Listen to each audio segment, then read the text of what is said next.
everybody! Welcome to the OtakuCast. Glad you could make it. I'm your host, Angel's Calamity. As you guys know by now, I have a small YouTube channel. Check it out. I'm awesome and amazing. A little bit better than my co-host, Directionally Challenged.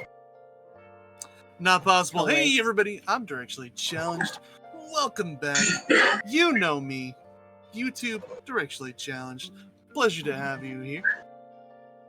And then we have our special guest today. Hi, I'm Sam. AKA Sam. I go by Hidden on Discord, but on YouTube I also go by on Sora. But I'm glad to be here. It's just really looking forward to this. Awesome. We're gonna have a good time. DC, DC, I know you're chomping at the bit to launch into the news. I know you are. Are you sure? Oh, do you want me to talk about the thing then? No, I would love to tell you all that One Piece commemorates One Piece Day, which was on the 22nd, with an awesome Wano-themed poster. They had an amazing poster made, which I didn't even know that there was a One Piece Day. I just found out that there was a One Piece Day. Since 2017, Japan Anniversary Association put July 22nd as One Piece Day, commemorating the manga debut, even though it was really July 19th in 1997 that it launched. But it was advertised as launching on the 22nd, which I don't know why they did that. That's weird. But they made a bunch of new merchandise. They had some special figures. streams. Yeah, and they got social media whole lot of stuff that went on for One Piece Day. So if you missed it this year, be sure to know July 22nd, 2021, One Piece Day. Yes, very Remember cool. It. Very cool. And then also Anime News Network reports that Balan Wonderland is a game by Square Enix. They announced it on Thursday. Hold on, you're missing an important key part of that. By Sonic the Hedgehog creator Yuji Naka. I was gonna get to there, but the head of the Sonic team, is developing this new 3D action platformer called Balan Wonderland. The game takes place in a wonderland in a world of people's hearts, which is kind of cool. Visually, it looks amazing. Like the main character looks like a human that goes on this weird train, and the person leading them on the train is this like weird character in a suit and top hat, which I love. I love the aesthetic, but the game looks visually beautiful and insane. And they say there's 12 chapters and over 80 costumes, and they give your character special powers, and it will be released on Xbox One, Xbox Series X, PS5, PS4, Switch, and Steam in spring 2021. It's like Sonic meets Mario. Yeah, it'd be definitely very cool. Now, something else. Definitely interesting. Yeah, something else that's very interesting to me is Anime News Network tells us that there's Inuyasha cafes sprouting up all over Japan. The series gets calibration cafes in Japan, and they are limited run. There's one in Osaka, and it goes from July 30th to September 22nd. There's Tokyo, Osaka, and Nagoya. Yeah. Yes. Well, everything's and in Shibuya, they let's have be honest. They have a menu inspired by the characters from the show, and there's also one that I guess varies by the Michaels, like Inuyasha does in the show. DC, hit us with some of those menu items. Can you Let's get that see for here. us? The food and drink menu items include Inuyasha's beef sandwich, Sesshomaru's cold pasta, Kiba's hurricane plate consisting of raw ham and fried cheese, Shippo's baked curry, the Inuyasha sit parfait, the wind tunnel chocolate cake, Sango and Kohaku's gato chocolate, the Naraku mousse plate, which I don't know what kind of mousse they're gonna use, like chocolate mousse or what kind of mousse? I don't know. They also have Inuyasha's cranberry soda float. I hate cranberry. Ugh. I would try everything. I'm a very picky person, but I'd try everything because I love Inuyasha. I'm more interested in Sesshomaru's Calpis soda float or Moroku's grape soda float, or even Kilala's mixed fruit juice. It'd be awesome. And all of it you sounds get awesome. a hot latte with random character art from a selection of 12 That's characters. I to go to one of these cafes. Angels. I want to so badly. Sorry. Oh, I know. Internet. I know. Oh, DC, we did not introduce our special guest. Technical difficulties. Technical difficulties. We're always Knock proud on to have wood. you. Thank you for being here. Yes, thank you for But coming. I agree with everyone. It sounds delicious. It sounds except just... for the cranberry soda. That sounds exquisite. gross. Ugh, DC, you big baby. I don't like Anyway, cranberry. anybody out there fan of the Shaman King show? I've never seen it, never read the manga. I was a fan when I was a kid. I played the game in the arcade. Did you? Yes, Nice. it was like a card-based paper rock scissors style game. So It's Japan. Everything's card based. Yeah, true. But They the love their card manga, battlers. the manga never got a full United States side release because of licensing issues. Now, all 35 volumes are going to be available for purchase here on our side, which is super cool. Kodansha Comics USA and Comic, I cannot read my own handwriting, said July 28th, and they come out with brand new art and also digital and on Amazon, and there might be a new series next year. So look forward to that, Yeah. Shaman King fans. The creator of Shaman King said, "It's been over 10 years since I've completed Shaman King, but finally, at last, I can deliver the true ending to the story to the fans in America. It's a message from my heart, and I think it's a particularly important one in this day and age. I hope that it'll reach the hearts of my many comrades." Which is super awesome. That It's hits just- you. That hits you in some Yeah, feels. it does. It does. All right. What's our topic for today, DC? What are we We're going to talking jabber about for a while? Best supporting class. Best supporting characters in an anime. So, Exactly. And you got your main characters, and then you have to have your supporting cast.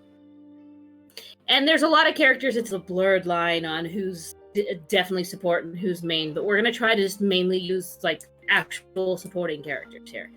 And Most likely I will break that rule because I'm terrible at things. the definition that I've been using is the main characters are the people the plot revolves around, and the supporting cast are the ones that help them. So Yes, let's that's take, true. for example, the anime Naruto. The main characters would be Naruto, Sasuke, and Sakura, with everyone else being a supporting cast member. Naruto, Sasuke, and useless. Till part 2, Anyway. yeah. Anyway. Till part 2. Sakura has no purpose until halfway through the story, which is very sad. She's real good at crying about Sasuke. Very good at Sasuke that. doesn't So's like it. Naruto, to be fair. I mean, at that point, you kind of figure that Naruto's in love with Sasuke. Oh yes, You know, since that honestly, kiss in I the think first that they should have just. I was about to should've bring that just- up. I was just like, since the kiss, oh boy, it's just should've been just- going uphill. They should have just gone with it. They said it was an accident. I don't know, man. I don't know about that. But anyway, Accident. It clearly Sam, do was. you want to hit us with your first best supporting character in no particular order? Sam, do you want to hit us Oh, with your sorry, best supporting sorry, character? yeah, no. Jiraiya, actually, It's okay. since we're on the topic of Naruto, Jiraiya, he provided so much. He just provided so much for the show. A great laugh every once in a while. So What is the most important fact about Jiraiya? Jiraiya really... Jiraiya also helped move the plot along. So he is a great supporting cast in that right. I would like to state that is not the most important fact about Jiraiya, though. Oh. The most What's the that? most important Is that he's fact one of about the Sanin? No, the most important fact about Jiraiya is that Jiraiya is no liar. Ah. And that was a pun from the dub. Get out. You're Get out. welcome. Not you, Rukia. My dog is scared. I'm telling her to get out. No, you, DC, Do you guys get out. do you not remember that when Jiraiya shows up and he's like, Jiraiya is no I liar? remember That is important in fact about Jiraiya. I remember that. Everyone does. Jiraiya's It was actually- stupid. Naruto's one of the few shows that my husband and I watched together, Mhm. and Jiraiya's his favorite character. Nice. And yes, we know what happens. I'm not gonna try to spoil it. Robo but it was Angels. a couple of years ago. Yeah, Yes. but Jiraiya Yes, is the an puns amazing will character. He's continue well written. until He's very morale likable. improves. I agree. I agree. Jiraiya is Yes. More puns. awesome. But I gotta But I admit- like puns that I make. Okay. I gotta admit, I do like Jiraiya. Jiraiya is a very good, solid character.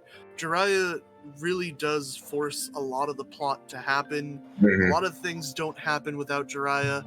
Naruto doesn't become who he is without Jiraiya. Yeah, exactly. And Yes. that is a very important factor in like what makes just a good character alone. You Mhm. know, Jiraiya And pushes a lot of the story forward. Let's be real. In the first series of Naruto, not Shippuden, Naruto was an annoying little butt. Okay, he was. I just could not stand Naruto in Naruto Series 1 because he was just that kid that no one liked. Like, he was the main character, but he was just an annoyance. Jiraiya helped shape him to be an awesome individual. So, Mhm. yes. Yeah. Self-sufficient and DC, what do you got for us for another... Sorry, go ahead. That's Oh, no, the yeah. man. She'll cut you off. I will. No, Chill, it was just that Jiraiya taught him to be really self-sufficient and rely on himself rather than outside forces, but also to cooperate and work with the team as well. Jiraiya So- also taught him one of the only 2 moves that he uses. Pretty much. Very important fact about Jiraiya is that he taught him one of the only 2 moves. Was it Bruce Lee that said I don't have to perfect 1,000 punches? Just I perfect don't fear the one man punch I who practice I don't fear the man who learned 1,000 punches. I feared the man who practiced 1 punch 1,000 or times. something. Wow. We have Yes. Robo Angels again. I would like to submit for your approval one of the better supporting go. cast members There you go. by the name of Kuwabara. Sorry. Kuwabara. Kuwabara. I wonder what Kuwabara. anime Kuwabara could be from. That would be Kazuma Kuwabara from the great anime Yu Yu Hakusho. Ah. One of the best supporting characters ever. If you guys Every time I don't- hear the Yu Yu Hakusho, all I can think of is an AMV for it. Look, With the South Park song. I'm yes, sure y'all I know. I know what the song you're talking about. But I love Kuwabara. He starts off as Urameshi's rival, and one thing you gotta love about Kuwabara is his catchphrase. Everyone knows it, obviously. Urameshi! Because that's all he would say all the time. I've never seen Yu Yu Hakusho. It's great. You should watch it.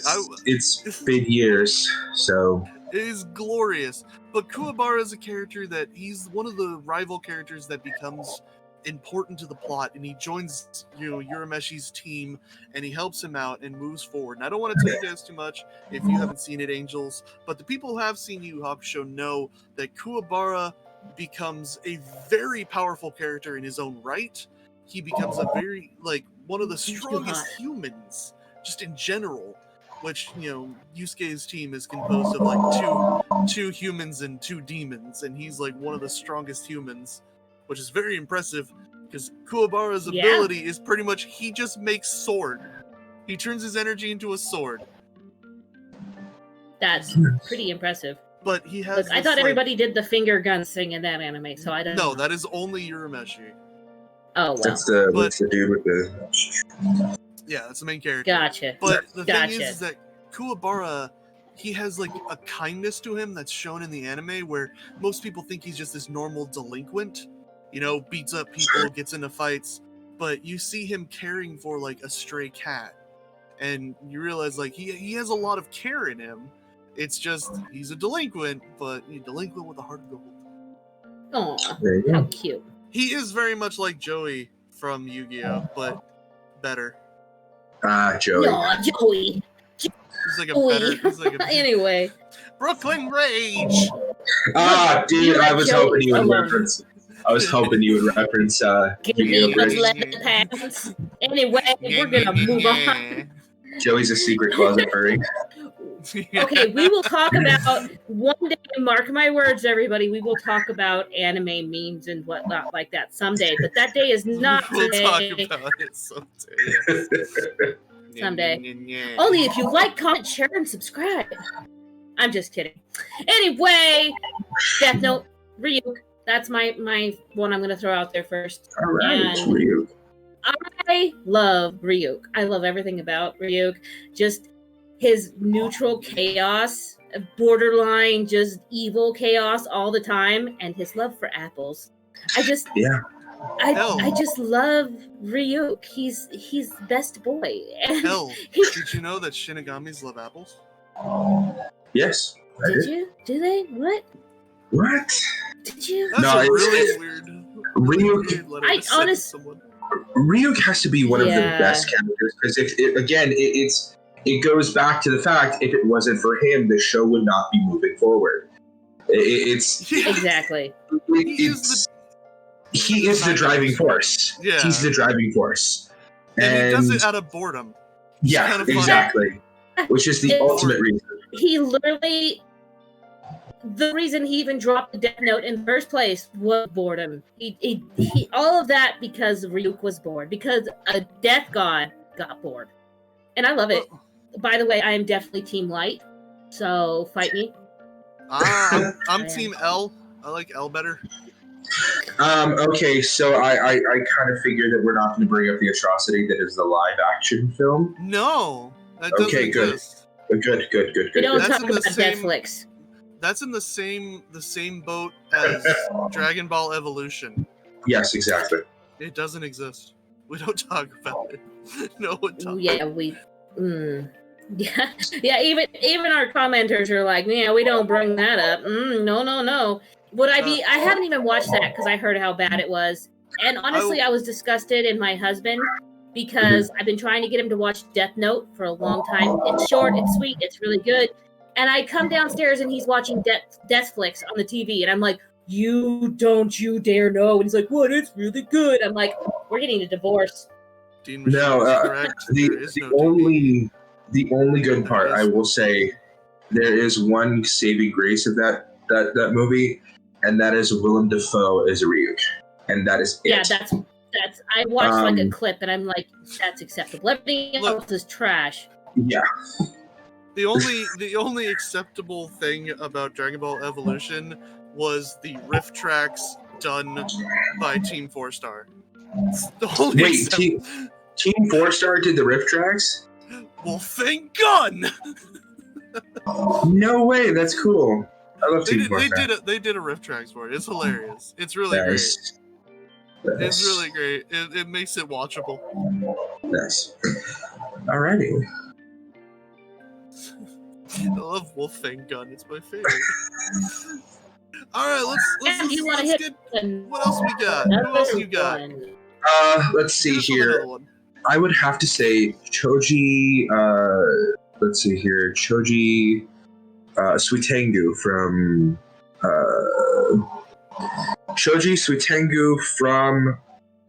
Speedgrapher. There we go. I was gonna say it better not be Akabichi, because no. Choji Akimichi, despite the fact that he's from Naruto, we've already listed someone. He is a great character, but Choji Suitengu. You be nice to Choji. No. Say what? I will not be nice to Choji. Sorry, continue. Choji's amazing. In DC. DC's being a jerk. No, but Choji Suitengu is the main villain, but he doesn't really appear as often as he should in the show. He is the main reason why the main character has the euphoria factor.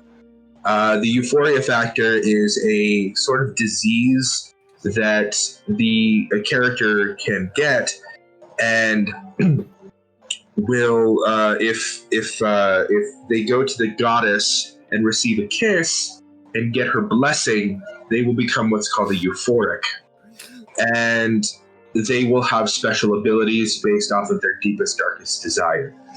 Now, Choji is my favorite character because Choji Suitengu, there we go. He is my favorite character in the entire series because of his euphoria factor. He can control his blood. In the show, he uses it as a weapon, as bullets, as a sword to be able to fly. So he just utilizes it in such a way But if it wasn't for him, the main character would not have his driving force to rescue the goddess, because he was tasked with infiltrating this.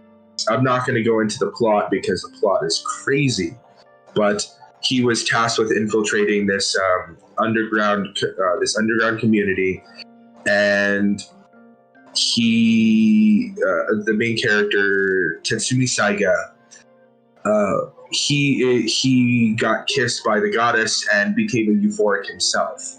But then his euphoric factor is he wants to capture someone's death in film. So anytime he takes a picture with a camera, the person explodes. That's weird.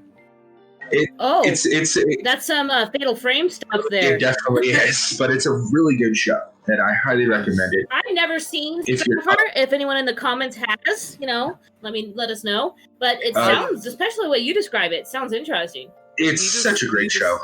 He just sounds I read the manga in the comments below, so. Dead Man Wonderland was also amazing. But I also recommend, 18 plus, because it is incredibly inappropriate. That's what happens when you my like saying. Favorite kind. DC! Hit us with another one. I'd like to introduce you to probably one of the better supporting cast in Naruto. Kakashi Hatake. Yes, Kakashi. That's one of the ones on my list as well. I agree with you about Kakashi. Kakashi. Can we just talk about Kakashi and Guy's dynamic is like the best of that show? It's like brothers. I mean, they're brothers, they're rivals, they're just the best. I'll have to introduce one of my favorite guys filler episodes is where they're like doing the race through the town. It's just hilarious. I'll have to introduce you guys to Guy Sensei the Awesome, because that's funny. But yeah, Kakashi 10,000 years. Kakashi's one of those characters where, he takes a while to like open up to the main characters, but he did we know much why. for Team 7. Yeah, he did so much for Team 7, and he himself had to fight and struggle and grow throughout the series as well. But, he gave Sasuke one of Sasuke's only powers that he used. His MacGuffin. Like he gave Sasuke's MacGuffin, and Jiraiya gave Naruto's MacGuffin. Yes, exactly.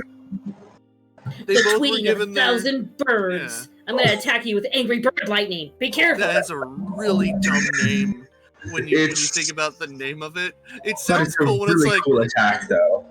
Yeah, it's called Chidori, and you're like, oh, what's that mean? And it's like, it means 1,000 birds, because it sounds like a bunch of birds tweeting, and then you're like, that's a little lame. That's a little lame. My favorite Kakashi episode. Y'all. My favorite Kakashi episode has to be the one where Team 7 is trying. No, it's not Team 7. Where a few of them are trying to get Kakashi to remove his mask. Yeah, I like that episode. That was great. Good.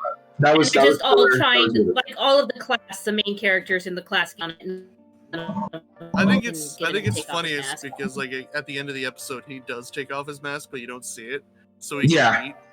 Yeah, it's just these kids are trying to sneak up on one of the best ninjas in the village, and they're really thinking he's not gonna know. Like, the dude's name is Kakashi, the copy ninja, the ninja who's copied 1,000 jutsu. Which, I just want you to know, no one in the series has even shown the ability to cast, like, 10 jutsu. like most characters have a very limited number of jutsu. Kakashi's just over here like, yeah, I got 1,000, but I don't use them. Like, who even remembers 1,000 jutsu? Like, Kakashi. I mean, all those the hand signs and hand jive. Yeah, that was a good Kakashi got really boned in the anime and the manga, and it's really sad because of like his fight with Zabuza was really powerful, and what happens later in the series where it kind of comes full circle, that was really powerful. There's just so many moments with Kakashi where it had to hurt him, like the moments with Sasuke where Kakashi put the evil seal on, the evil sealing technique to seal the cursed seal, and he's like, this only works if you want it to. It's kind of sad because a friend of mine, her favorite character is Sasuke, and honestly, okay, moving on. Now, I have not finished Naruto yet. We're right in the end arc. It's another one me and my husband are watching together. Sasuke's a big old load of number 2. Yes, he is. Because, and Kakashi went out of his way to try to help Sasuke because he saw a lot of his, you find out the backstory about Kakashi, and I'm going to really spoil that. Yeah. But he goes out of his way to help Sasuke. And Sasuke turns out, we understand why Sasuke fan boys and girls. We understand why, but he turns it all around. And, it's really, kind of sad. Kakashi's life story is the saddest thing in the world. It's so sad from beginning to end. It's just sad, and it really is. It's hard to go into without spoiling anything, but everyone knows that Kakashi's father was looked down upon, and Kakashi had to. Yes, the white thing. Yeah. He dishonored him. Yeah. Oh, you mean okay? Yeah, that's why I said it that way. Me. Yeah. Anyway, we can go on about Naruto supporting characters for a really long time. I have 1, 2, 3, 4, 5, 6 more that I could talk about. Don't even lie. You have 32 you could talk about. But move on. What's your next one? All this page is names. We gotta give Angels hers. I'll do my next one. My next one is going to be Yuri on Ice's Victor. I love Yuri on Ice. I love Victor. And if not for Victor, those of you that have... Yes. Never saw Yuri on Ice. Those of you... You should. It's good. It's good. No. Okay. Yes, it is. There's not even... Look, I don't like romance anime, and I don't like sports anime, but I loved Yuri on Ice. It's another one of those that Colette /bio/Desi, my friend, tied me in a chair and made me watch it. Okay, she. I have no interest in it. I'll do the same to you. I will make you watch it. Okay. No. Victor it's an ice skating anime, and Yuri is the main character, and he used to be really good, and then he quit. I think he got injured. It's been a minute. Colette, correct me, please. Correct me. But anyway, Victor pushes Yuri to get back to. Victor was the all-time champ and all this kind of stuff, but then he coaches Yuri, and he pushes him to become the best he can be, and there's a romance between the two, but it's just really good. It's heart-happy good the whole time. It's great. Okay, so... Sam, have you seen Yuri on Ice? No? No, not at all. I've heard of it, but that's why whenever you say Yuri on Ice, so... It's an anime about ice skating and male romance, so it's definitely not your focus group or you, DC, so I'll forgive you both that. Or you, Chase. I see you in the comments. I don't really... I've watched Ouran High School Host Club. I've seen, Oh My Goddess, which is actually a really good one. I'm fine with romance and stuff like that. It's just the whole sports aspect for me wasn't really what kind of pushed me away. Yes, Bio is right in the comments. All the work the animators put into the animation of the show is getting actual ice skaters to record, and they overlaid their movements with the animation. It is beautiful. If you guys don't want to watch the show, do me a favor and just Google some of the ice skating segments of the show. I'm even trying to link later. It's beautiful. I'm just gonna state, it's just I can respect the amount of work that went into the live-action Lion King, but I'm not gonna watch it. I respect the work that went into it, but I ain't gonna watch it. You know why I'm not gonna watch it? I've seen the Lion King. I'm not gonna watch Yuri on Ice. I watched Dumbo last night. No, it was all CG. I just don't really care for ice skating in general, so I'm not gonna watch a show about it. Yeah, no, that's fair. Yeah, that's one of those things that was really kind of a little bit pushy. All right, I think we have time to go around once more. Sam, do you have another one for us? Let's see here. I've got 2, but I'm going to go with Gold Demo from Angel Beats, the entire band. What was with the ah? I have I've never not seen seen Angel Angel Beats. I've heard it's good. One of my friends it's- wants to make me watch it, but It's like tell one of us the about it. Please don't So trash us. Goldemo, You're not trash. Goldemo is the band that plays when the main group does their operations to get the meal tickets, and the band is the one that distracts the entire school. And then they turn on the fans, and then all the meal tickets fly out. And then, but the lead singer of Goldemo, I'll have to give me like a second. She is the best lead. She is one of my favorite side characters, specifically due to her backstory. I won't get deep into it. Singer for Girls Dead Monster. It's but she Iwasawa. Iwasawa. Yeah, Iwasawa. Gotcha. But she I'm not gonna spoil anything, but the premise of the show is that all these characters are dead, and they are in a sort of purgatory, and her backstory to me is one of the most tragic. And her drive just to sing a song and make the world a little less bleak is just really kind of what gives it for me for a supporting character. And she offers so much to the actual group in the way of operations and distraction and stuff like that. So yeah, she's just top notch. She sounds pretty cool. I mean, I will. It's on my to watch list someday. So she sounds like a good character. I highly recommend it. It is one of my favorite anime of all time, and it is one of 3 that has made me cry. What if I don't want to cry, Biohazard? It'll make you cry, gross. It'll make you like ugly cry.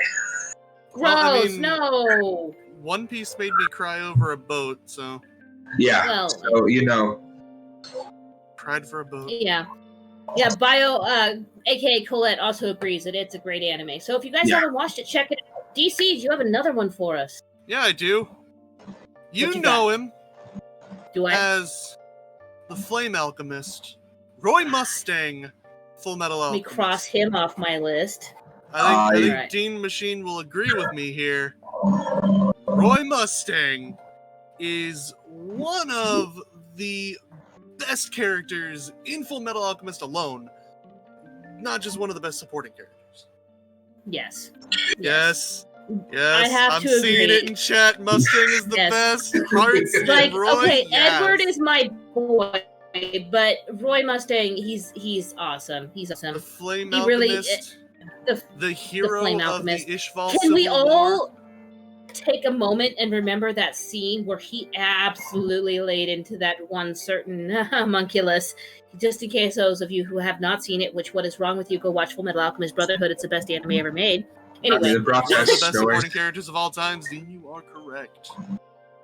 but go ahead. I'm just gonna say I fully support Roy Mustang and his ideals and his goal to take over and institute miniskirt Fridays. I agree with him. I just have to state he has good ideals. I was snapping and Rukia came to say hi, everybody. Roy Mustang's ability. Get down, Ruki. Just in general. Yes. The power he has. I see it playing. We're a few seconds ahead, but I see it, and man.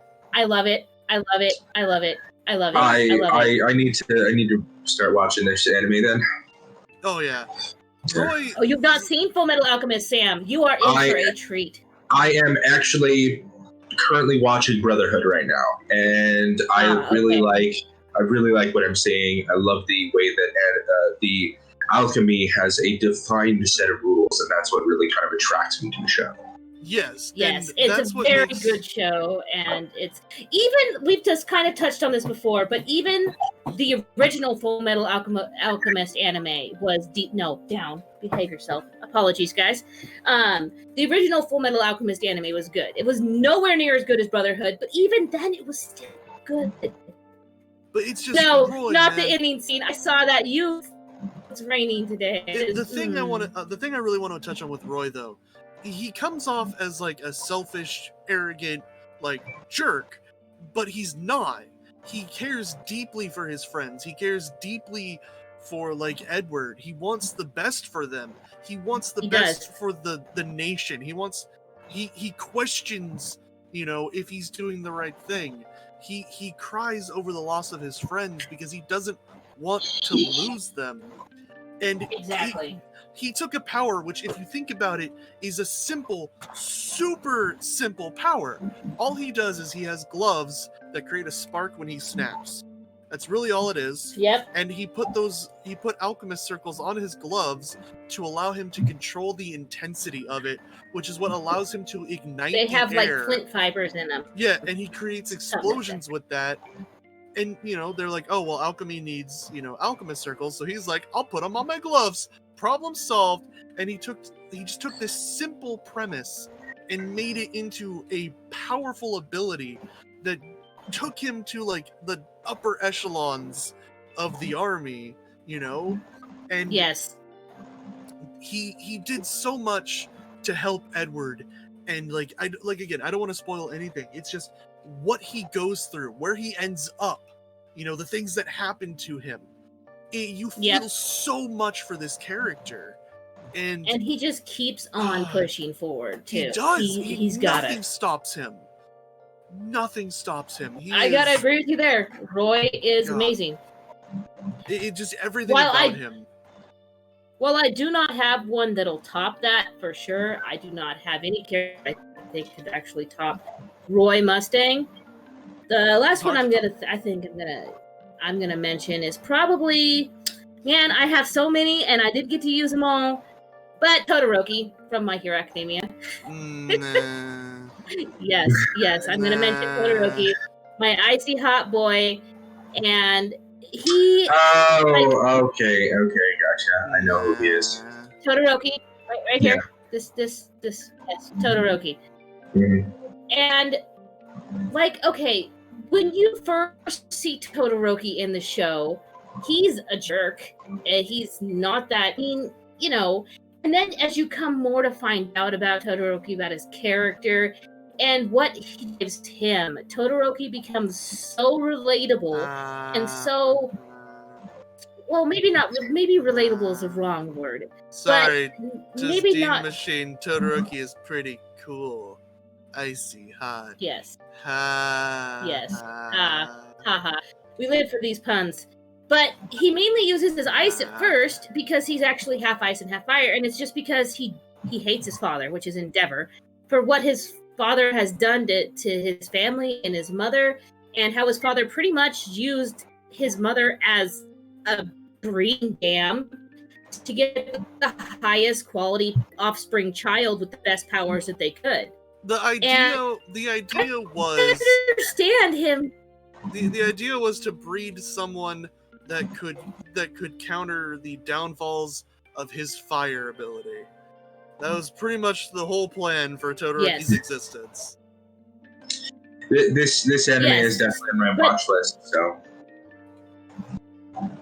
It's a great anime. I enjoy it anyway. But Todoroki just struggles with, his father's a number 2 hero and da-da-da-da-da. And Endeavor is so ambitious. He pushes and pushes and pushes. And he wants Todoroki to be the best. So he pushes and pushes and pushes.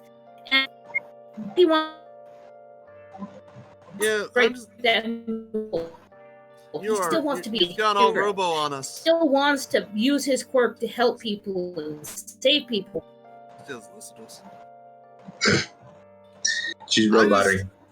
My only problem with Todoroki. Sorry, guys. Is that I don't feel like you can be a support character if you get more screen time and development than the main character. If you get more screen time and development than the main character, I cannot call you a support character. At that point, you're the main character. Look, you leave Deku alone. He tries his best. He doesn't, though. Was ever problem. I'm growing. you can And not only that, you can say the thing I'm I love about blaming Todoroki Deku. is at first it's kind of rivalry with two. Or you can just say, I think that the writing is bad. Todoroki is a very awesome character. That's why. Okay. Moving on. Angels, you're too robotic. Angels, you're too robotic. Encourages Deku to be the best he can be, and it's what? You see, you're frozen for me. Are you frozen? No. Is that just No, it's. I think it's your internet. no? Rest and rip. Yeah. But hey, See all the rips. do you Sorry, guys? Am I frozen? Do you guys know what's awesome? Is that any better? Do you guys know what's Todoroki. awesome? No, we're ignoring you now. What? Sam, you know what's awesome? What's awesome? Anime Club is awesome. Do you know what Anime Club is? I have no clue, but Please tell us about Anime Club.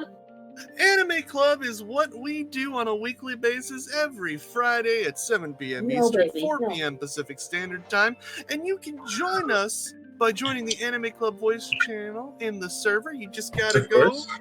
to permissions, react to our Anime Club, and you can join us. Anime Club is hosted by Yojak, and along with the Anime Club episodes that we watch, which right now we are watching The God of High School, and we are watching The Promised Neverland, we also get different anime movies. Which was the every one week. voting? This upcoming Friday, we are going to be Yes. watching Oko's Inn, and last Friday, just a couple days ago, we watched Welcome to the Space Show. The anime movies are expected to start at 8 p.m. Eastern, 5 p.m. Pacific Standard Time. Everybody's welcome to join, and we hope to see you there.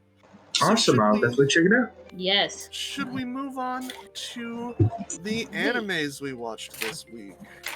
Yes, but I just have to say, our voting. Yeah, everybody, thanks for voting. Those who did, thank you, appreciate it. I hate and all of thanks you for not choosing voting for my Gluttony. anime. Look, You I'd have are been all happy with either missing one. out. You are all but- missing out on the beauty of Gluttony. I'm You sure- could have watched an anime about a character who does not understand why he turns into a fursuit and hates it. I mean, we all have days like that. When you just turn into a fursuit sometimes, it's fine. It's fine. It's completely normal. Anyway, so which one are we going to talk about first, DC? The God of High School or The Promised Neverland? We go in alphabetical order here. No, we go in alphabetical order here. It's God of High School and then The Promised Neverland. That is alphabetical order. The voice of God has joined us for a moment and said, Promised Neverland. So, we're going to talk about The Promised Neverland first. Sam, did you get a chance to watch those episodes? I did, actually. I watched them last night. All of my OCD Awesome. brethren are screaming with me. Thank you. Okay, so The Promised Neverland. Yes. Okay, first off, I'm going to talk about The Promised Neverland's opening right quick. The title is Touch Off by our artist Overworld. And my personal impression of the opening was poppy, cheery, inspirational. It was very chill. It was not like super, but it was just like background music chill, if you will. Like, and it's a great song. I enjoyed it. I'm definitely when I have more time, I'm going to look up more music by the artist because the artist has many songs. They're called UVER World, Overworld, and it's like they have influenced by 1960 rock bands. That's how they influence their work and their artists and their songs. And they have songs called Go On, Gold, Odio Future, if I can read my handwriting, Be Techno Life, and Fight for Liberty. Check them out. And the song was it was kind of like in the opening's animation as well. It was something just to keep you pushing forward. You know what I mean? I don't know. That's what I got. I'm gonna be honest with you. I found it like just so forgetful. I You did? agree. Well- It was very it was kind of lackluster a little bit, especially with the content of the show. You're not wrong, but So, yeah, but at the same time, it wasn't awful. I've seen a lot of really bad openings, and that was not one of them. My only problem is that the content of the show just like pushes all of the opening out of my mind. That's fair. I actually had to go back and rewatch the openings. So yeah, it was just like, it wasn't like graphics that stuck with you though. Like the song was good. I liked the song, but the graphics they showed with it was like kids in bushes and playing and running, and then it was not amazing considering graphics. that takes up like 90% of this episode, it's forgettable. Yeah, you're right. Anyway, so but before the opening, right off the bat, you start out with 3 small children. Oh, what was the name of this episode? I didn't even write it down. The name of this episode was 121045. There it is, 121045. Which and really the name fits of this. Really fits. Yeah. The name of our main characters are Emma, Norman, and Ray. But it starts with Emma, Norman, and Ray look like they're locked in a gate, discussing how they've never been outside of before. Yes, they're standing in a tunnel entrance, which it looks like it's very gothic. If you guys know what I mean, gothic structure, very Western architecture. Yeah, very Western Gothic architecture, but that kind of makes sense considering the characters are named Emma, Norman, and Ray. That it has a very Western Gothic architecture. Yeah. But it has a large gate that's sealed in it, and they're told that they are to never go to the front gate and to never go to the back gate because they're dangerous. Which those are 2 things that come into play later on. But that is and then they kind of have like what could be on the outside kind of thing. Yeah, that they're questioning. Cute. And Emma explains her dream is to go outside and ride a giraffe. Yeah, which is adorable. I know one of my best friends who loves giraffes so much that would love to ride a giraffe, so I'm sure that I got relate. I got my own problems with Emma as a character. I think she takes certain traits too far. You know what I mean? Look, we're 1 episode in, and she's like 11, so don't be too harsh on her. I understand. I like the black-haired kid. I believe that was Ray. Ray. Yeah, Ray was good. Everyone likes good old emotionally shut off Ray. Yeah. I will say though, this is.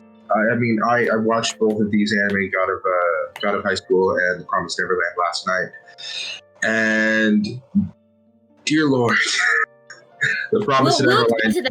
We'll get to that. We do a little summary first.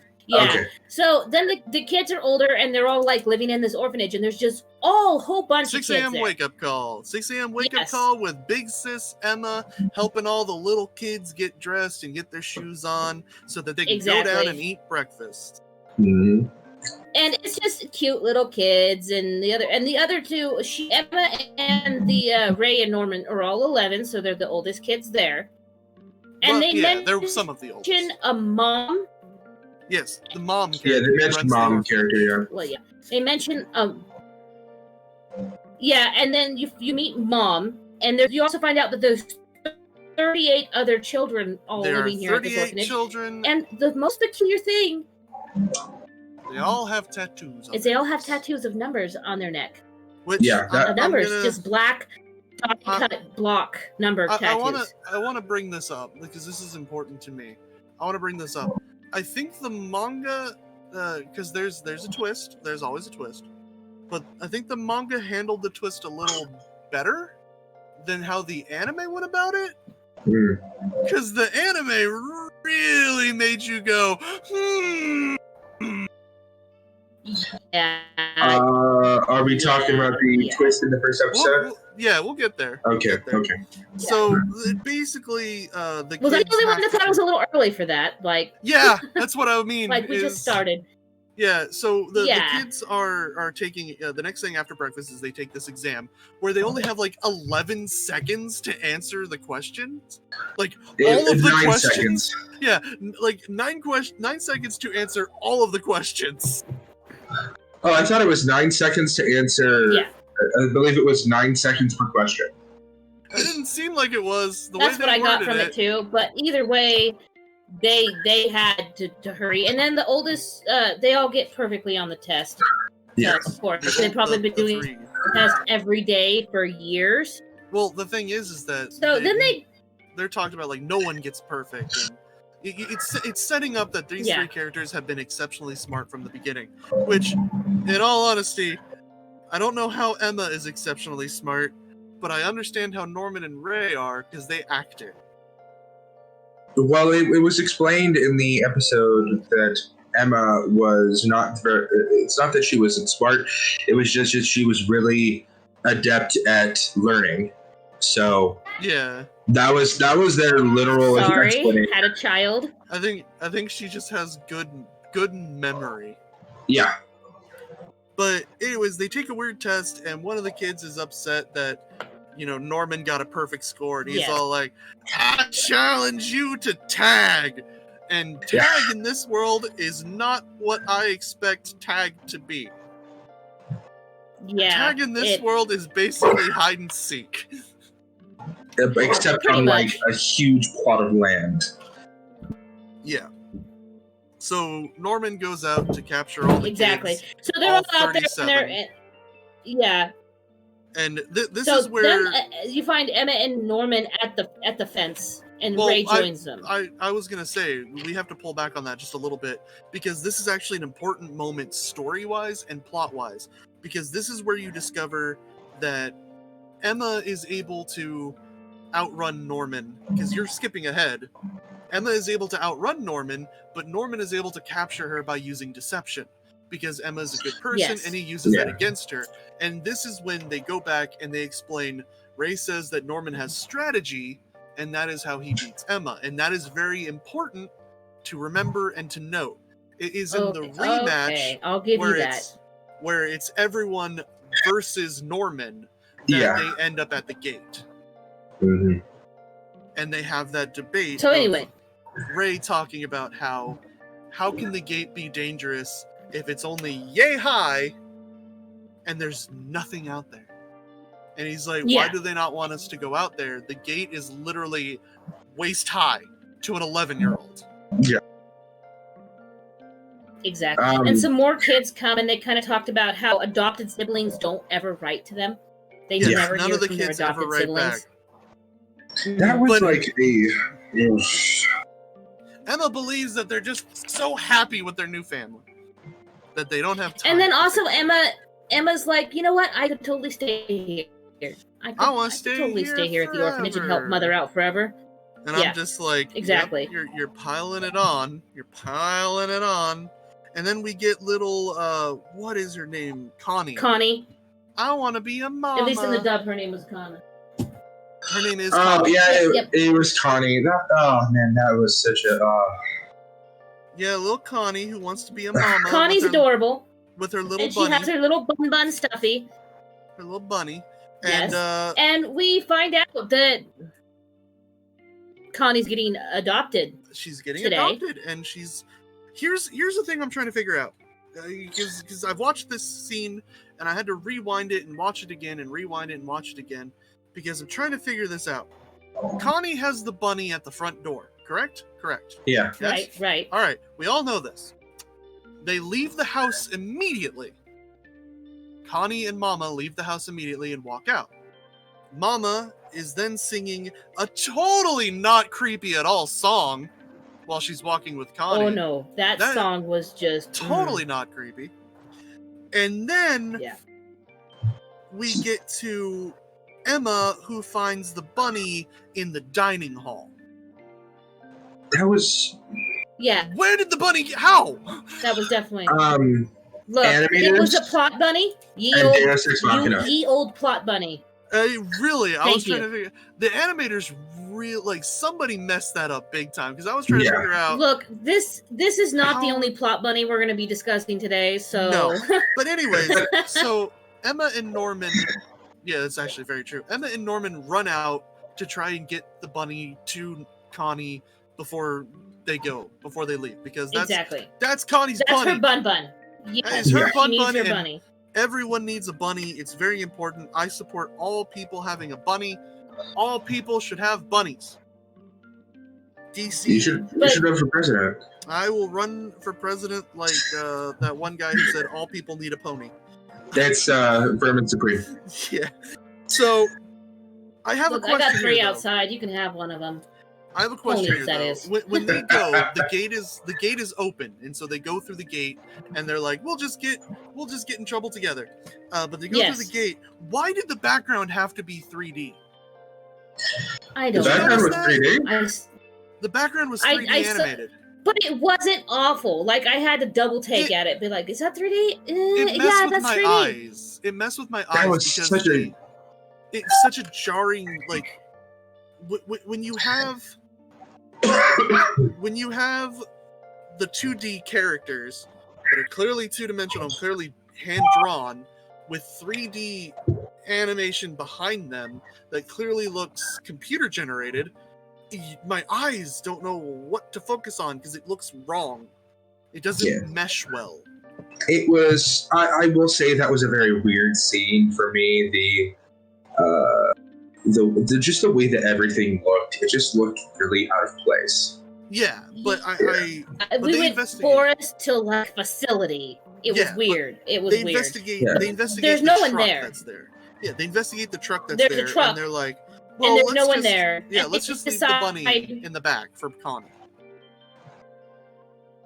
Surely they'll find the bunny here in this truck. That must be the truck that's taking her away. Yeah. So Norman Emma looks, stops. Emma opens it and stops, and she's like, Norman. Oh, Emma opens it first. And then Norman comes over, and lo and behold, in the back of the truck is Connie with a plant stabbed into her, like a flower. It looked like a red flower, the same kind of red flowers that's on Tokyo Ghoul. What are those flowers? I don't. A crazy thing. I mean, like. Oh yeah, that just like when I was enjoying the show, and I knew it was like a horror style show, but it then just like that just took that turn, and I was just like, nope. And then can we talk about the way she looked? She looked utterly traumatized. Her eyes were wide, her skin was pale, whatever she saw had a bad time of it. Let's look at best case scenario here. Best case scenario is her mother stabbed her with that. That's best case scenario. And if she had some bruising around her throat too. She could have been strangled. Yeah. Again, by her mother, which is even worse than being stabbed. Let's be real. Hence why I stated best case scenario. Yeah. But if we're looking at the best case scenario, as a little girl, that level of betrayal, your mind wouldn't know how to comprehend it. Yeah, and she really loved Mother. They made sure to point that out, how much Connie loved Mother. Boy, didn't they? And it was just... They just hammed it up. Mm-hmm.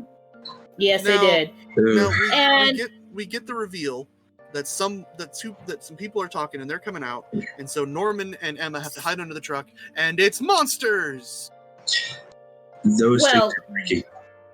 Monsters. I said demons in my notes, but monsters, demon creatures, monsters, spoopies. Apparently, so the kids hide under the truck. And they're trying hard not to panic. And honestly, I have to commend them on their reactions. Though, you would also be freaking out and trying not to scream, vomit, or throw up. So, look, if Otaku Empire is talking about strangled children, just normal topics. Look, you heard it here. Season 0, we watched another. So yeah, it's and Bakuno. So yeah, child torture is sadly just a normal topic for us. Cheslin got his head blown off. So and he was definitely topic. Holy crap! He looked like a child. So regular topic for us. But let's not forget. I don't want to gloss over this. We do reveal that this is a farm where they raise humans to sell to rich people. Yep. And I don't know if they mean Well, rich they just monsters. People. They say it's rich for the rich people. beings. They're pretty much to be devoured. Pretty much to be devoured. So, and they're upset yeah. because they want to eat a little bit of the kid. And they're like, no, you can't. Well, I guess humans equal tasty. So, yeah. Like, really tasty? I don't know. They smell the kids, I don't know. and like the kids got away. Because I want to get on to God of High School, because there's a lot to talk about with that. But the kids get away, and Mama discovers the bunny, and she gives that bunny a look. But wait, first the demons are like, these are just small fries. We want the ones that have been growing longer. We want the ones that have been percolated and cultivated that we can make more money on. They want the 11-year-olds that got perfect scores. They want the 11-year-olds that got perfect scores. Yeah. It was very specific. Yeah. But Mama finds that bunny, and she's looking at that bunny, because I'm pretty sure she knows she did not have that bunny. Yep. But, and they sit there, and then they get, like, to a grassy knoll, and they freak out about what they've seen. They freak out. Obviously, they have a panic attack, and they finally get back home, and Ray greets them. Yeah, Ray's like, and they decide that they're going to escape. But Emma's like, no, I want to lose any. These are all of our family. All 38 children? Yeah, we gotta get out of here without losing 36 other kids. Well, weren't they gonna escape? Wasn't Emma and other gonna escape with Ray? Yeah, no, they want to escape with all of the kids. But here's the important thing. Emma was the one. Emma was like, no, we have to take them all. But here's the important thing. The important thing, and this is why I said we had to bring it up, because they said, how will we do it? And Emma goes, like you said, with strategy. You're right. That was a very important callback. Because and plot. Now, see, you cut to Mother a little soon, because it was kind of funny. I found it. I had to write this because it's like hopeful, angelic, uplifting music plays, and then there's like the Discord record scratch screech makes you jump. Like, I would my head down writing notes as that note hit. And they did not. They didn't do that in the subs. And I looked up, and then it was Mother holding the bunny like this, and she was just. She just knows that something had happened. I don't remember that. That's weird.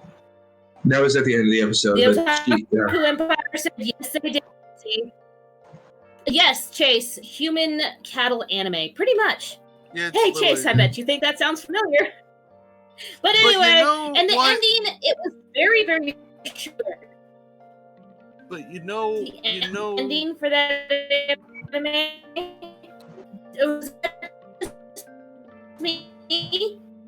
But was it like normal length, and I just like had a fever dream about it? It felt very long.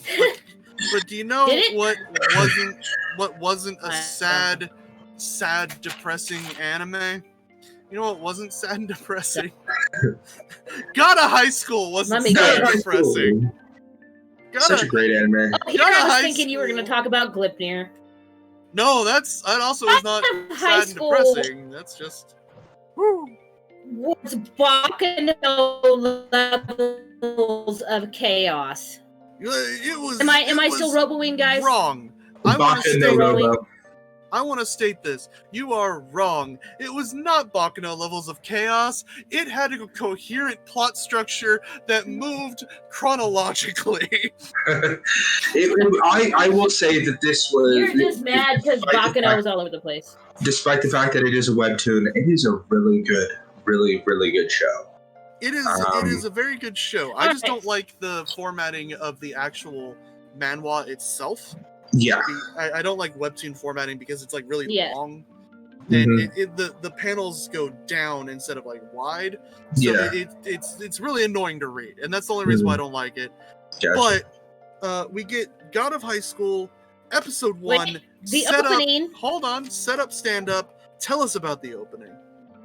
The opening was titled "Contradiction," featuring Tyler Carter. The artist is Keisuke. I don't know how to pronounce it. Correct me if I'm wrong. Sorry, it's Ksuke. Keisuke. Yeah, Keisuke. And my impression is I loved it. It pumps you up. It shows scenes from the first episode, like they're fighting, and some really bright, cheery animations of like the different characters, like pop colors that really catch your attention, catch your eye, and I loved it. And I'll be your contradiction. I love it. It's a great opening. If it wasn't got that song, if it wasn't dubstep, it would have been awesome. I know DC hates dubstep, but it's all it is. But the actual animation, is beautiful. The color. Look at it right now. You saw what happened when that one wasn't dubstep. So the animation is beautiful. The colors are beautiful. Just like it shows off all of the characters that you get to see later on. It does everything that an opening should do. It's memorable. Okay, so the artist, he's a DJ. Go ahead. Oh, I felt that the opening was very like kind of high octane and very like in your face and just like really gets to the point, gets you really hyped for the show, which I really enjoyed. It gets you pumped up, and I really enjoyed it too. But the artist Keisuke is artist, DJ, composer, and he also composes for video games, which is super awesome.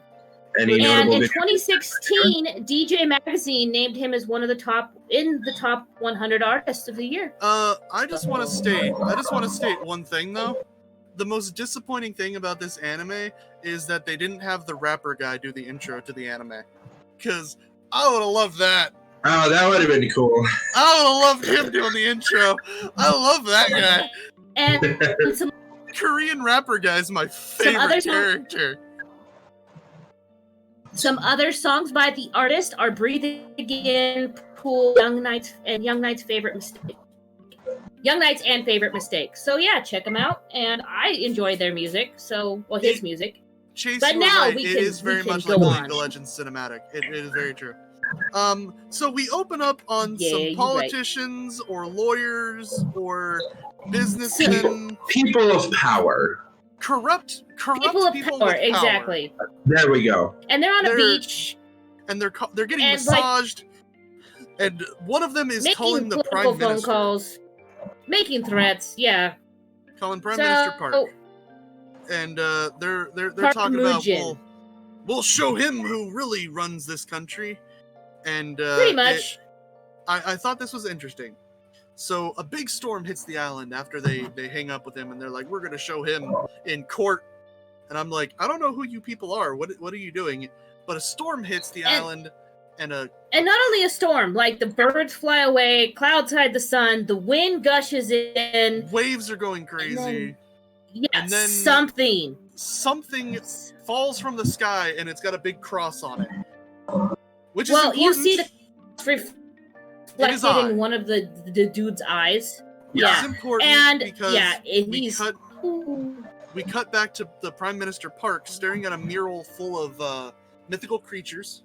Like, I saw a dragon, I saw a turtle, which looked like it could be Genbu. And a fox. A nine-tailed fox, but like... Spirit fox. Then it looked like there was like the Monkey King Enma. There's a lot of mythical people. Like deities kind of thing. Not always deities, but mythical things. No, it wasn't all deities, but there was. The nine tails and a dragon and the turtle. But the important thing to note is that when he has his hand... those are the 4 points of the compass, though. Yeah. Never heard of that? Okay, thank you. Not the fox that I know of, unless you're talking Korean. The dragon, the turtle... The dragon, the turtle, help me out, guys. Are we talking the Japanese 4 points? Because if you're talking the 4 guardians, that would be the tiger, the turtle... The dragon, the turtle, the tiger, and it's been also lion and the phoenix. Yeah, tiger, lion, and phoenix. That's why it wasn't. That's why I'm saying it wasn't. I'm just saying that but still, they were there, and so they can be considered something important to Japanese folklore and mythology and culture. So that's what I'm saying. Korean. This is Korea. Apologies. Very important. Yes. But this is Seoul, Korea too. Yes, Seoul, Korea. Don't forget to mention their ears. Angels, you're going robotic, so I'm taking over the important. What did I miss about ears? I don't know. The important thing to mention is that on Park's hand is that cross. Yes. So it must have been him. But I was gonna mention the Otaku Empire says don't forget to mention their ears. I did not notice anything about their ears. What did we miss about The ears were weirdly shaped. The ears were weirdly shaped. They I didn't pay attention to the ears. They kind of looked a little bit like elves, a little bit, but like I wouldn't say elves, but more fae.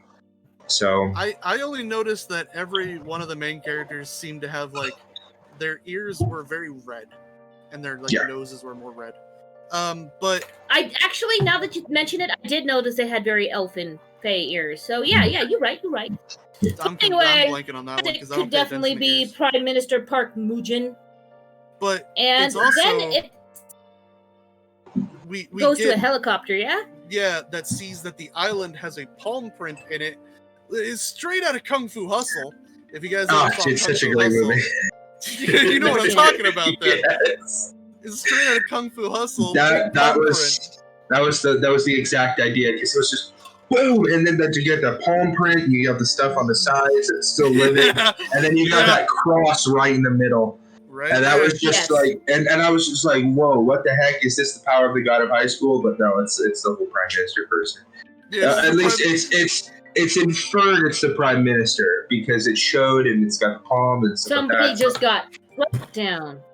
But we go on to our intro, our dubstep intro, which was just a little too dubsteppy. And then we get sad main character bingo. Sad main character bingo.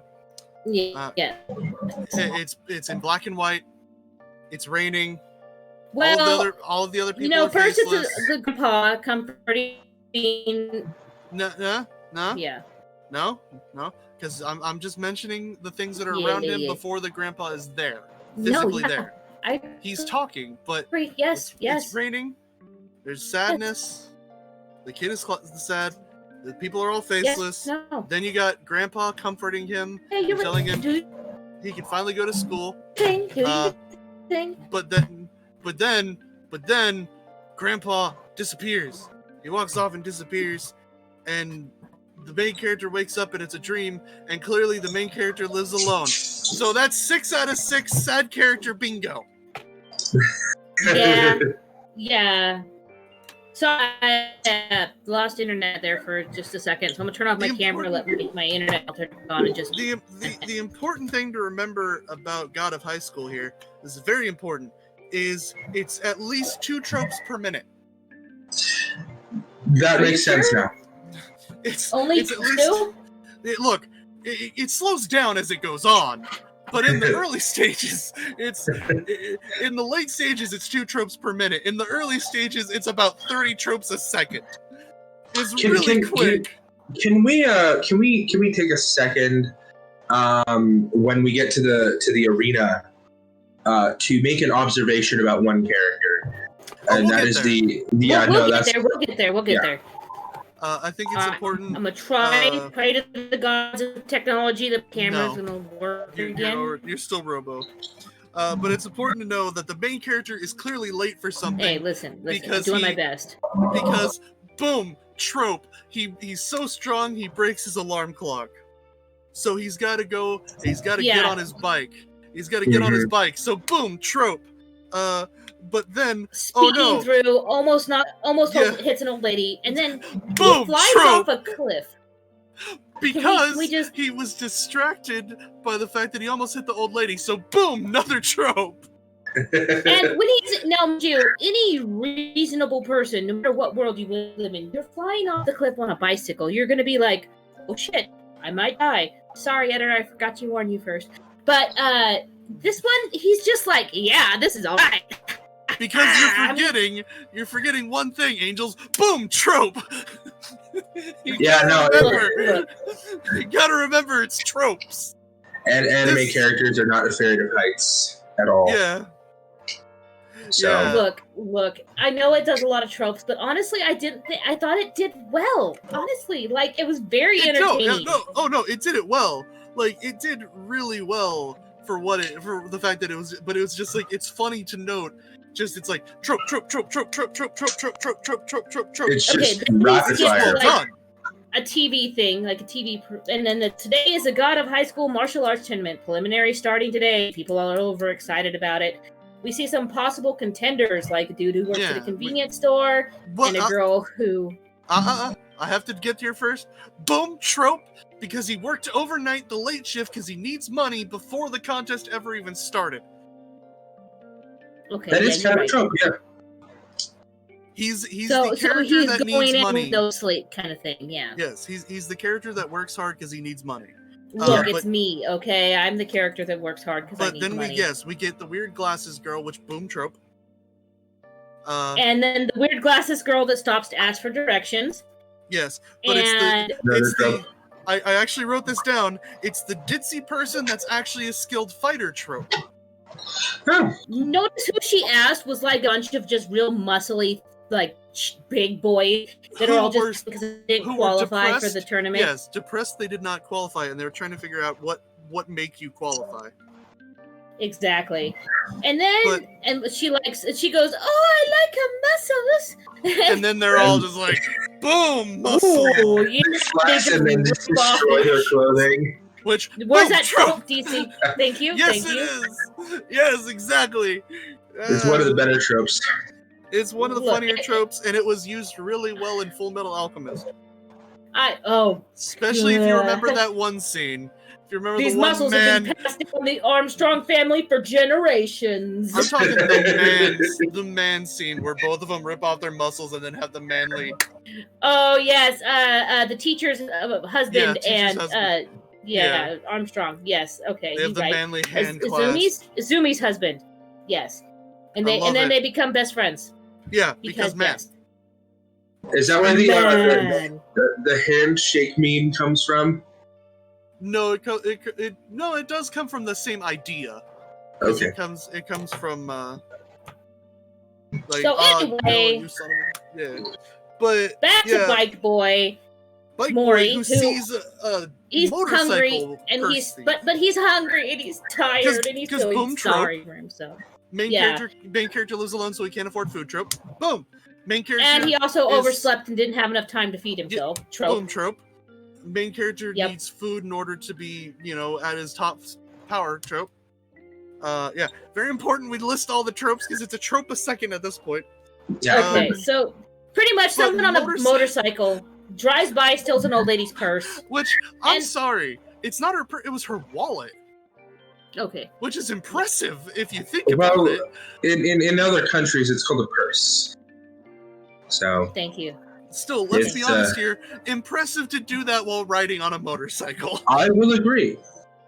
But the main character sees that, and then he sees the old lady, and he starts envisioning this weird. It happens though. Yeah, but he starts envisioning this weird world, scenario where the old lady. Little made-up scenario. Which trope? Which her family. She has to pay for the surgery. Yeah. He's going after the money because it's to pay for the surgery. And that's when he shouts at the dude. Which, by the way, main character is able to keep up with a motorcycle on a bike. Trope. He decides that he's going to catch up to him on a pedaled bicycle. And he does. Well, considering the fact that later in the episode, he destroys the ground when he takes a step, I mean... What do you mean? And during this bicycle chase, he destroys the ground while biking. But that's the thing, though. He has the leg strength to keep up with the motorcycle. And the dude isn't going slow. No, and they're weaving through traffic. It's a long bike chase. And, dude on a motorcycle is doing everything he can to lose him. He's going off ramps, and Mori's just on his behind. He's not letting go. So finally they come upon the girl that's still oogling these muscly men that are still posing and flexing for her. Trope. There you go. Because he smacks into her and breaks your glasses. There's this lovely bicycle. Her. And he crashes into the trash trope. And breaks the glasses trope. And breaks the glasses trope. We got 3 for 1.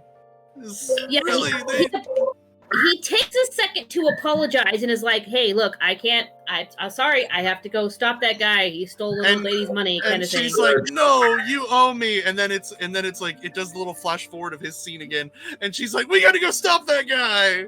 Yeah, pretty much. And they team up, and so she's like riding on the back of his bike, while and they standing. catch up to the motorcyclist again, even though he's got like a good I know. minutes ahead of them. And she pulls out this sword. Yes, he does. And she's swinging at him and trying to catch him. And then he's like, I'm a motorcyclist. You can't maneuver around corners like this. And he does so he takes this turn. He's like, my 10 years of motorcycle experience. He takes this hard turn, and so she jabs her sword into the ground so they can take a hard turn. Yes. Trope. There you go.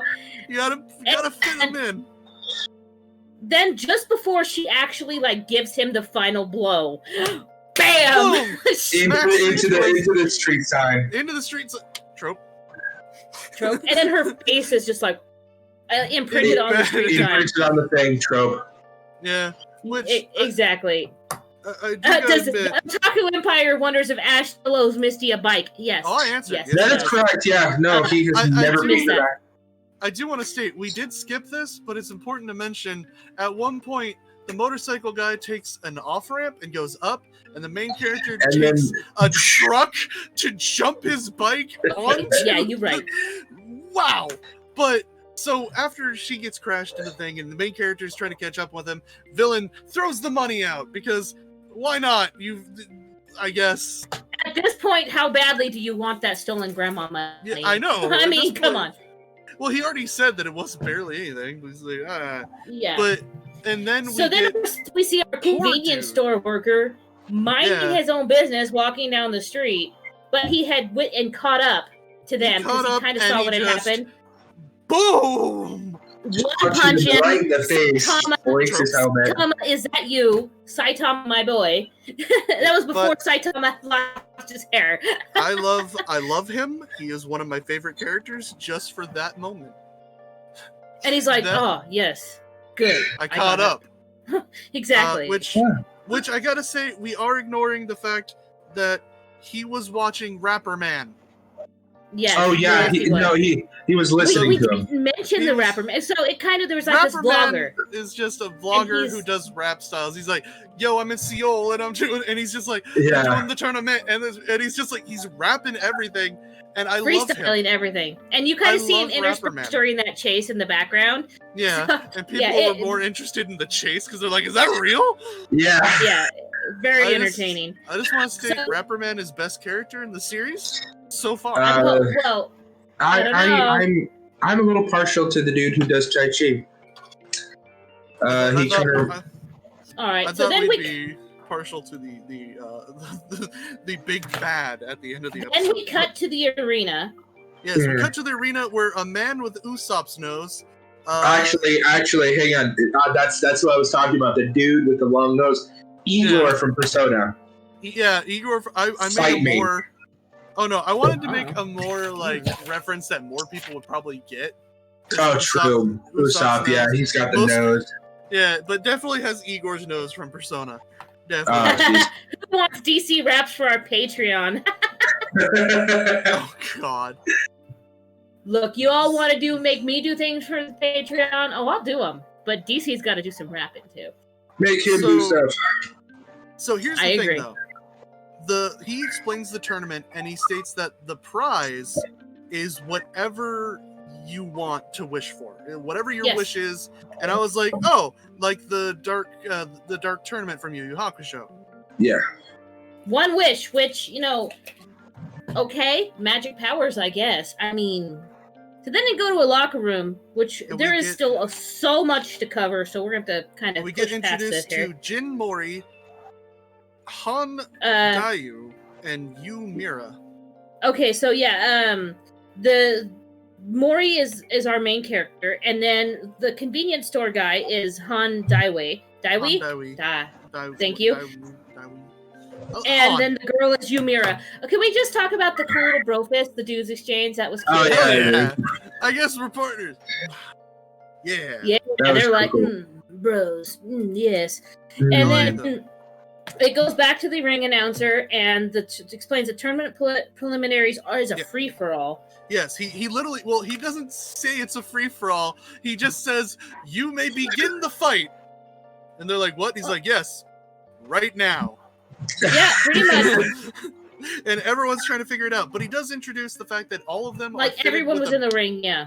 Everyone's fitted with a bracer that injected nanomachines into them so they could monitor their health and a bunch of other stuff about them and heal any injury. Quick, let's get another trope. Partially science fiction explanation so they can just BS their way through this explanation. Wrong. Mm-hmm. It's not science fiction. Well, currently right now it is science fiction. No, currently right now it's science fiction. Nanomachines don't exist on that scale. Robots that can not only keep everything in your body monitored, but also heal you instantly. Yeah, that's science fact. That is plot armor, good sir. That is plot armor. But we got adamantium level plot armor. That made me raise my eyebrow through all of this. Like, oh, is that how it works then? Okay, so these teenagers can beat the ever-loving snot out of each other, and they can just heal them instantly. It's fine. Well, what I like about it, though, it doesn't matter what style they use. No, any style. But the important point of that, the reason why they could heal an injury, was because they gave them all a set amount of health. And if you run out of health, they just consider you done. So. Yeah, exactly. But anyway, doesn't matter what style of fighting you use or the weapon, the only way to win is to knock your opponents out or for them to surrender. Which so literally he's just like, seeing like level 5, level 4, and people are like, well, I'm level 5, he's level 4, I'll go for the people that are lower level than me. And you never see them, you never see the main character's levels. Exactly. Yeah. But you do see, like, everyone's kicking butt. You get introduced to Wrestler Girl, who I love. Bubblegum Wrestler Girl. Oh, yeah. And I love Glasses Bat Book Guy. Yes, he's very reminiscent. Book, why he's just very Kakashi. I was about to say he's very reminiscent of Kakashi. He's sitting there with a book and energy written right there. Badass. Battle Royale commences. There's Bubblegum Girl, which you said, dude with a book, Kakashi enemy, Mori and Dawe and Mira. They all are doing Taekwondo guy. Taekwondo guy. Mira shows she's an amazing sword user. Yes. Han shows that he can take out 7 dudes with 1 punch. And as they're all doing their thing and the contestants pool is starting to lower, they throw in a new contestant. Yeah, but before that, this is also important to note. When the main character Han starts fighting, they note that only one of the tournament organizers was injured while he was recruiting. And Han was like, when I win, I want a rematch with that guy. Oh, yeah, that's fair. Yeah. And then they say that like, they say that it's been approved, and this prisoner comes in, and they say he's given a handicap of 20% health reduction. Can I just say there is no way that's a high school student? No, that was one of the things that really kind of annoyed me. That was like they're bringing in this dude who's just like freaking like strapped into his shirt and stuff like that, and then he's just like over here, just handing out, just handing out the beatings. I just want to say they said he had.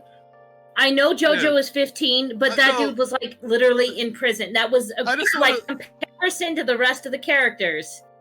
That was a grown man. They said he had 1 handicap. He clearly had another handicap. Yes, he had like 4. He had the arm bracer things that he can't do anything about, and then he had a health handicap. And then he also had those heavy periods too. So this dude is like kind of crazy, kind of rude, and he's brutal. He's taking on all these people that are talented fighters who have made it this far with just his feetsies. And he takes on the girl, and he's like, "Oh, you're kind of cute." Your sword. Yeah, hold on, I want with his toes. Favorite scene. Don't go past. I want to talk about my favorite scene. We're gonna get there. we're gonna get to that. He's It like happens starts right flirting with her. Yeah, he flirts with Yeah. her, but it happens right after the one thing I want to mention, which is that she then immediately like tucks her skirt down, and I'm like, lady, wear spats underneath it if you're gonna be kicking people. All right, I'm just saying. No, she hits him hard, and he just takes it like it was love pats. He does. He takes it like a champ. Takes and like he a champ. really, and he wants to date her. He starts hitting on her. Yeah, and then the main Maury character just kind of comes around appears and pantses him. And now this image. It's like, oh, your underwear was cute. Dude's wearing pink underwear with little cutesy animals on it. But don't forget, at this point, he's pantsed him and also stolen the sword back, and currently has his sword Zorro style in his mouth. Yes, that's true. So he's like, hey, your underwear is kind of cute, you know? And the guy's like, yeah, you want to see what's inside? And he turns around. And if there's Can an we elephant share that noise. screenshot, please? Can we? Can we share that? The image on the front of his underwear, and it's just what's inside that counts. You want to see? I died. And Maury's like, yeah, no thank you. No thanks. And he goes to kick Maury. Which but Maury pulled back up his pants for him. Yeah, he pulled his pants up, put him on. He gives kick Maury, and it's Why? really important. He could have disabled him completely. Yeah, just but leave it's the important. pants down. It's important to note that in that moment, after he kicks him, it shows he has this massive bump on his ankle, and everyone's like, in that split second that he got kicked, he threw his elbow down and smacked him in the leg, and that left a massive, like, it looks like his ankle's broken. Yeah, Dude, it looks so bad. And the main character's like, yeah, if you want to go against someone, go against someone else who kicks. Yeah, and that was one of the things that I really enjoyed about the main character, especially, was that it was just, he, in my opinion, kind of fights with honor, you know, and I really like that about the character. He doesn't, especially when he was going against the other guys, he didn't do it to humiliate them. He just did it to get them out of the way. Yeah, enough to knock them down. And then, just as it starts getting serious, it ended. We get our ending. So mad. I was so mad. I was like, what? You can't end there? Such a tease. They did. Such That's a what tease. they do. Oh my god. I want to watch like all of this now. I'm on episode 3, so I'm on episode 3. So I'm just waiting for the next episode. We gotta wait. We gotta wait. We have to but wait. if you want to watch episode 2 with us, you have to join us in Anime Club. You gotta join us in Anime Club. We told you when it is. Join us. You know what it is. You know when it is. So join us. But anyway, we're gonna launch into Empire news and tell us what's going on with the Empire. Awesome stuff as always. We got some new staff members. Nasumi as game director, and if I pronounce that wrong, I apologize. And Lazy Turtle is our Overwatch general manager. We finally have an Overwatch general manager. Thank you so much, guys, for joining the Empire. And just remember, you know, if you want to find out who's in the roles, we have all the channels for that. And if you want to become part of the roles, you just got to contact somebody. We might have an opening for you if you can help us out in the Empire. Down below. But anyway, join us for Anime Club. Thank you for being here. We have Anime Club, and right after this show, we're going to record the post show, which we talk about the movie Welcome to the Space Show. But unfortunately, that is for Patreons. So if you want to as little as hear us talk about the movie, guys you gotta have access to that.